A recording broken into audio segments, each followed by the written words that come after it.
Salut, c'est la fois, on se retrouve pour une toute nouvelle vidéo Lego Review, aujourd'hui du 775 444, recommandé pour 7 ans et plus dans la gamme Lego Star Wars The Mandalorian and Grogu, sorti le 26 avril 2026, au prix public de 44,99 € pour 297 pièces.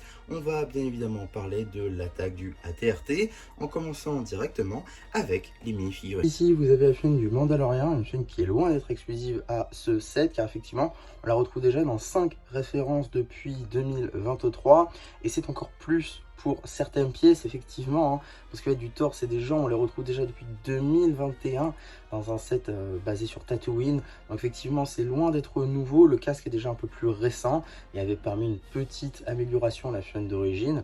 On aura également une tête qui reprend l'acteur Pedro Pascal, donc ça c'est plutôt pas mal. Et de même, le jetpack est loin d'être nouveau lui aussi. Un peu dommage d'ailleurs qu'on ait ce jetpack là alors qu'on aurait pu avoir une cape.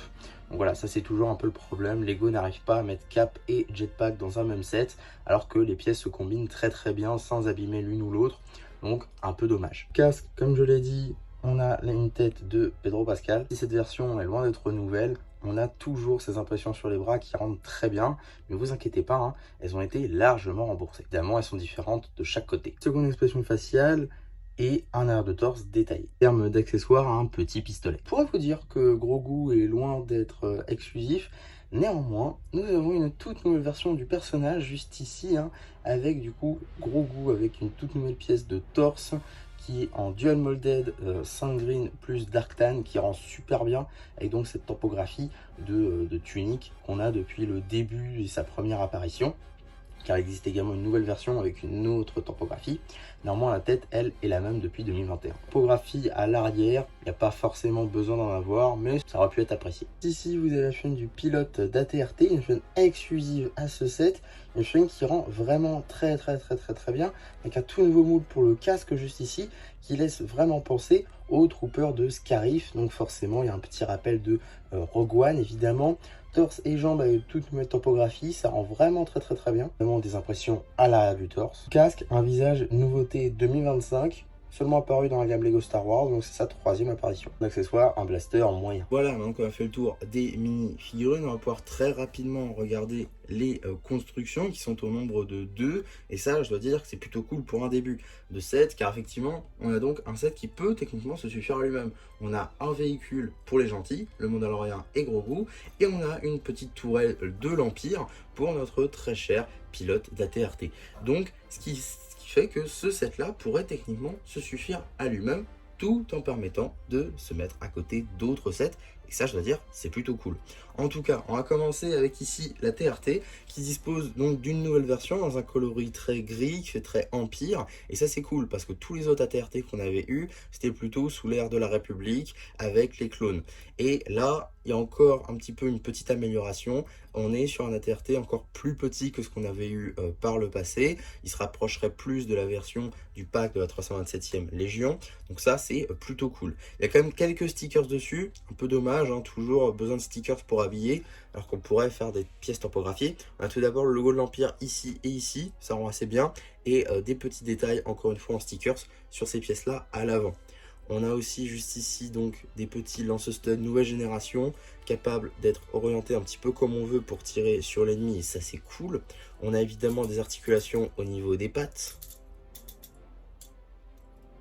Évidemment aussi ici, voilà, et ceux des deux côtés. On a aussi des petites pièces argentées juste ici pour faire le moteur, des petites antennes à l'arrière, la place juste ici pour Mando pour s'asseoir, et on a aussi une place pour Grogu. Mais c'est pas tout ce qu'on peut faire, car effectivement, si on ouvre cette tourelle, juste ici, à l'intérieur, on a un panneau de commande.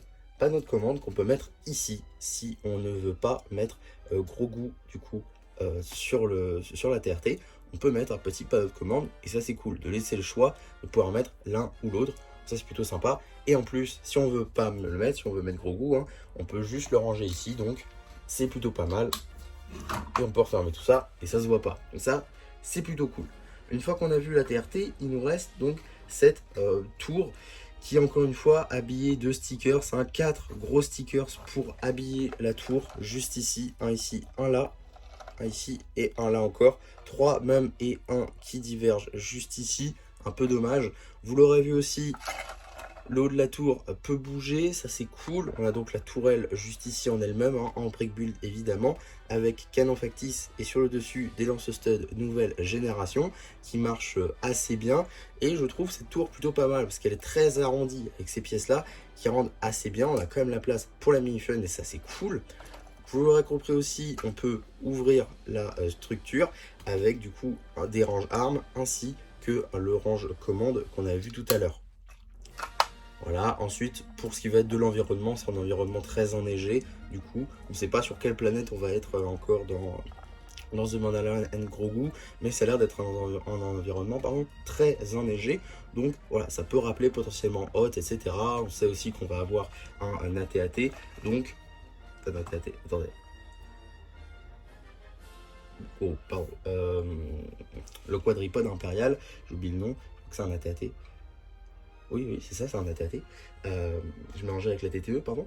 Donc, globalement, c'est un set, je trouve, qui fonctionne plutôt pas mal. Un set qui peut se suffire à lui-même, du coup, comme je l'ai dit, on a un véhicule pour les gentils et on a une petite construction pour les méchants. En vérité, hein, si on compte pas Grogu, ça fait un gentil contre un méchant, donc là encore, c'est plutôt équilibré. Et, encore une fois, c'est un jouet parfait. C'est un jouet qui peut se suffire à lui-même, qui surfe en plus sur l'actualité de The Mandalorian and Grogu, donc c'est plutôt sympa. Et en plus, vous pouvez peut-être le trouver en promo, car effectivement, le prix 45 €, c'est peut-être un peu cher. 45 € pour moins de 300 pièces, le rapport est pas ouf. Néanmoins, si vous le trouvez en promo, par exemple, au moment où j'enregistre, à Smith Toys, il est actuellement à 40 € et vous inquiétez pas qu'il va baisser au bout d'un moment. Par exemple, pour comparaison, je reprends des éléments que j'ai déjà vus par le passé, mais on peut prendre le vaisseau d'Ahsoka à 45 €, même prix du coup, à peu près un même nombre de pièces, même nombre de figurines également, et aujourd'hui on peut le trouver à 27 €. Donc ce set là, effectivement aujourd'hui est à 45, mais il finira par être en promo, à être retrouvable donc aux alentours des 30 €, et là ça deviendra super intéressant, parce que la construction est plutôt cool, et pour jouer, c'est juste parfait. En tout cas, voilà pour ma review de ce set, j'espère encore que ça vous aura plu. Surtout, n'hésitez pas à me dire en commentaire, n'hésitez pas non plus à liker la vidéo, à vous abonner, à partager. Et moi, c'était MC qui vous dit bye bye.